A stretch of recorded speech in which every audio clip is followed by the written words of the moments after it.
have been to no less than 80 barangays in 20 days. And ako ning masulti kay kada tapok-tapok ako magiging gina-check. The sympathy and support for Tatay Digong is massive. Massive. Everybody wants him to come home safe and sound.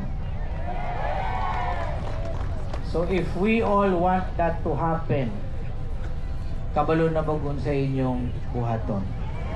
Ha? Kung naana mo'y gihuna-huna nga butaran, ayaw na pudla mo nag usab-usaba tungod lang sa ubang mga butang. Kung naana mo'y gihuna-hunang butaran, isulod na nadaan sa inyong kasing-kasing para wala na'y makakawat na. Kung sa inyong butarin na gina siya. Balik na! If you want Tatay Digong safe and sound, kabalo na mo unsay angay buhaton. Hapit na. 15 na lang kaadlaw, 14. Sa karon padaan, ako nang gi-check ug unsay mga priorities nga atong buhaton. Of course, as usual, we will start with the health system. Unsay problema karon? Munit tinuod nga problema. To complete the hospital system 24/7 with complete doctors, we need 149 doctors. As of now, 50 ray na. Kinahanglan tag 221 ka nurse, 80 ray na. Kinahanglan tag 28 ka medtech, 8 ray na. Walay physical therapist, walay respiratory therapist, walay tambal. So kung asa ang problema, dito na daw ibutang ang atong kwarta, dili sa laing butang sama sa building. Kay bisag tagsaan pa ta mo kwarto kada usa, bisag aircon pa na. Ug walay doktor ug walay tambal, sigurado ko wala goy maayo ninyo. Secondly, reports are coming in kabay naning mga bribery and corruption, labi na kabay naning quarries. Dagan-dagan na yun na ng gawas na nagsugo na sila sumpong nato. Let me be clear. Ug ako'y mamunuan diha, sigurado na ako nga wala ko'y manguha o walay mangayo. Ang pwede rang mangulikta, barangay, munisipyo, probinsya, rini Cebuan, tanan. Dili po kumusugot nga musulod sila quarry nga wala niaging public hearing. Kung musugot ang barangay, post lang naman lamang gikwari ang barangay, kinahanglan na ay mabalik sa tao. Mo nang akong pakuliktahan sa barangay kada mo gawas para na ibabalik kay sa karon. Jutay ang nakakwarta, ang kadaghanan ang nakuha abog ra gyud mo. Abog ra gyud mo. So ako na i-set up ana nga mapahig ang sistema, makulikta ang angay kuliktahon, mapunta sa nagkinahanglan. We know na ato nang pungga nagsulay ni Mayor Remolyo ning hospital construction. Ngano man kinahanglan ng punggan kay dili na kinahanglan. Ang kinahanglan nurse, doktor ug tambal, dili building. Kay kung dili na mo na mapunggan, una-una unsa ang problema. 600 million a year for 15 years. Do the math. Pila ka scholar ang akong mapa-eskwela tungod kay way pambayad ang ginikanan sa 600 million kada tuig. Pila ka taong mapunta sa private hospital, dili ka gawas kay walay pambayad, ang masalo nako sa 600 million a year. Pila ka asosasyon nga walay kapital, ma-farmer, ma-fisherfolk, ma-women's, kinahanglan puhunan, ang matagaan nako sa 600 million a year. Pila ka taong mamatay nga wala gali ka palit og lungon ang mapalubong natog desente sa 600 million a year. Muna kinanan punggan ng mga utang nga ilang gibilin kay kung dili ang tao ang makaluhod. Ato pong ariglahon ng human resources diya sa province. Sa akong experience, daghan kayo pang angay yung tarungon sama sa paghimo nako sa HR sa Bayawan. Na ako'y nakita diya, imagine. Nisulod ko ospital sa una guba tong Kisame. Gipabulong na ko asa ang panday kana may panday nga item tong ospital. Ang niatubang nako bayay nga tambok nga gulang di gali kabalo mo gunit og martilyo. Kung ano mang ikaw maghimong panday kay para dai ma-permanent siya katong panday nga item gihatag siya kay ihatag siyang pabor nga ma-permanent siya. Napay masure sana. Nihatag og usa ka ospital ug ambulansang bago. Tingala ko sige sila gulam sa LGU og ambulansya. Kung anong wala man yung gamit ng ambulansang bago, ganaman tayo ambulansya sa itong ospital. Dili nila magamit kaya ang ambulance driver dili kabalo mo drive. Nga naman gihatag na niya ng item ng ambulance driver. Kaya para ma-permanent siyang item available, ambulance driver, bisag di siya nagkabalo mo drive, gihatag sa yung item. Muna mga problema sa sistema sa atong panggoberno nga kinahanglan natong usbon. Kaya kung magsige naman tagingon ani, hay forbida, mga matay na namatawalay kausabang mahitabo. You must remember that human resource is the most valuable resource in any organization. So let me fix the human resource problem. Let me fix the systems, inventory systems, not just in the hospital but in all departments. Let me fix all the processes. Unya atong tagaan og rason ang atong mga empleyado nganong kinahanglan sila mo dedikar sa ilang kaugalingon sa ilang trabaho.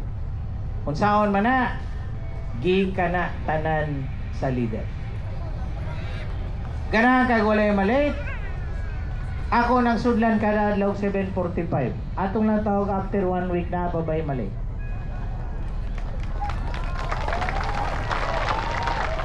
Ganahan kag dedikadong empleyado, ang leader mo unang magpakita sa iyang dedikasyon para matakdan tanan nimong kauban sa gobyerno. Ganahan kag walay manguha, pues ang leader mo angay dili manguha. Kay nanay mo sugod og panguha, ang bata-bata manguha, ang bata-bata sa bata-bata manguha, hasta janitor magdala na nag-floor walk sa ilang balay. Kunya wala na'y makapugong, kaiyahanay na sila og paningkamot og diskarte. Gikan gyud na sa leader tanan. So unsaon man ato pagpili og leader? Kinahanglan na ay tulo ka kalidad ang inyong leader, mamayor man, makongresman man, o gobernador man, maunsa man. Pangitaan ni nga kalidad sa usa ka tawo parang siya mo imong pilion bilang leader. Una, leader nga abri og kasing-kasing makabati sa gibati siyang kadawhan. Dua, leader nga lantip og panghuna-huna makapangita og solusyon sa gibati sa iyang katawhan. Ikatulo, leader nga kanunay nangita giya gikan sa kahitasan. Hapit na ang eleksyon. 15 days na lang. Unsay akong ma-suggest ninyo? 14 days. Okay. Pangita og adlaw between now and May 12 nga wala mo'y gibuhat, libre inyong panahon, sakto mong tulog, wala mo'y hangover. Pangita ng adlaw, idedikar ng orasa para ka magampo ug mamalandong. Ingna siya, tabangi ko, kay kinahanglan ko mupili og insaktong leader.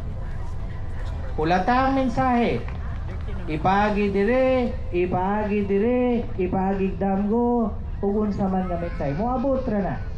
Pag naana ang mensahe, kuha dahil papel o ballpen, isulat dayon o kinsa, imo ng kaugalingong kodigo. Tagoy na sa imong bulsa. Og naay temptasyon kay maglista-lista, ipalista ang imong ngalan. Og pulo kung nilista kay baling leader, ipalista tanan. Og musamot pa ko ng temptasyon kay magatang kay magdaradalag sobre, PPD, pikas-pikas, dawat-dawata tanan. Dawata tanan. Ayaw rag kalimot pagsulod nimo sa presinto nga naa kay gitaguan nga imong gipamalandungan, nga imong giampuan, nga maoy tinuod kay gikan sa taas ang mensahe. Sa katapusan, ngayon na lamang ko, destiniya. Kung destiniya na ako, nga gipakanaog ko human lang magtulo ka bulan, okay ra ko ana. Kay napakita mabud na ako gud say akong mabuhat sa tulo laman ka bulan. Kung destiniya na ako nga mabalik bilang leader ninyo aning atong pinalagang probinsya, usaray akong masulti. Mentras buhi pa ko sa akong ikaduhang kinabuhi, kutob sa akong mahimo atong buhaton parang maarang-arang ang sitwasyon sa tanang Negrosanon kumpara sa unsay ilang gibati karon. Finally, daghan patang plano. Please follow my Facebook, Governor Henry Tevez. Katong naay green shirt. Kanya bago na akong i-post katong akong apo nga si Baby Adi. Follow it, parang ubang programa pa nako sa edukasyon, sa kabataan, sa online jobs, sa airport, sa old airport, sa incubation hubs for the online industry and what have you. Ako nang i-post tanan, parang updated mo ug unsay plano ni Henry Tevez para sa atong probinsya o sa tanang Negrosano. Dagan kay salamat, maayong gabi karon.